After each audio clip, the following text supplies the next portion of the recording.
This is my RV demo, trying to convert the RV from the standard thermostat that loops between all the relay controllers with really a pulsed signal from the thermostat, not control contacts, because these relay boxes are strictly controlled via the thermostat pulse wire, and it's a daisy chain signal wire. So there's only 12 volt leaving and a pulse signal wire.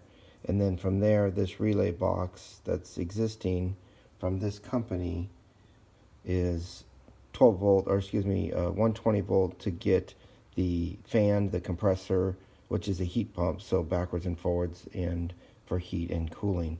So what's happened is that there's noise on any of these lines via the coach, and what happened was the 12 volt system that is in the coach from the batteries was creating a noise, causing the thermostat, this is not the one that we have a zone controller, and it would short the circuit boards or make them go into a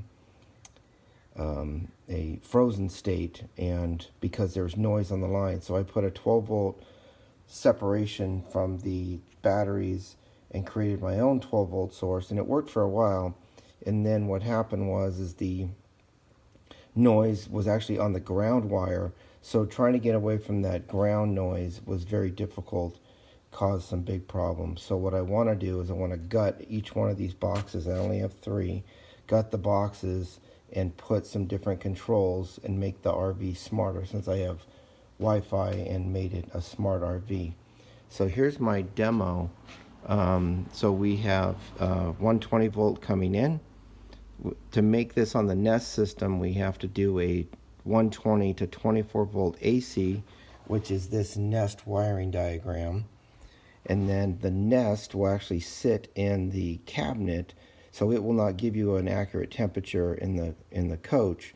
So I made an RV remote puck that I can stick up into the RV and make it remote. So I've already programmed the Nest remote to sense the temperature, not this Nest. Then what I've done is I only have 3 wires going in the RV itself, the signal wire and the 12 volt DC that I've already created. So what I have is I've basically done this DIN rail 12 volt power supply in the existing cabinet, so that 12 volt will control some contact closures on a signal being sent remotely to the air conditioner. So the goal is to get this into the cabinet and get this into the existing plenum, and possibly reuse the gutted plenum RV, this relay box, and see if it can make it fit and extend the antenna out. So I made this little demo, which represents the fans, the cooling, and the heat of the heat pump. And they're 20 volt or 20 amp rated relays on this board.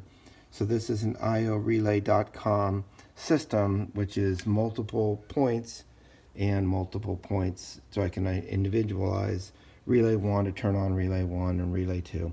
So what I did was I took the 24 volt AC, because the Nest has to push out 24 volt AC.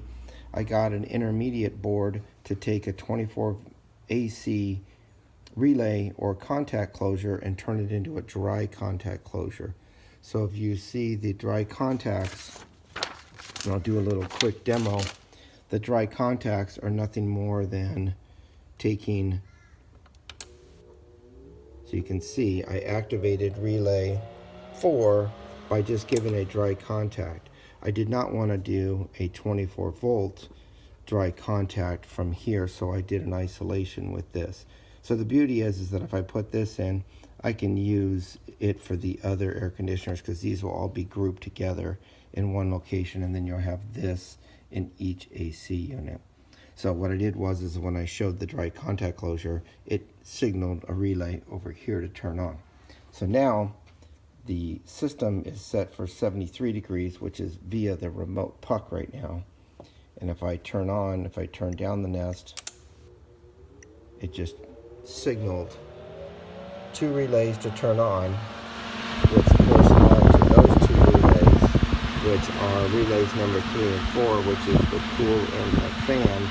So that would turn on the air conditioner just for the fan and the cooling. So there we go. There's the demo, and we'll see when we get the gutted box if it all fits and how it'll fit in the RV cabinet. So concept works. Now we just got to make it fit.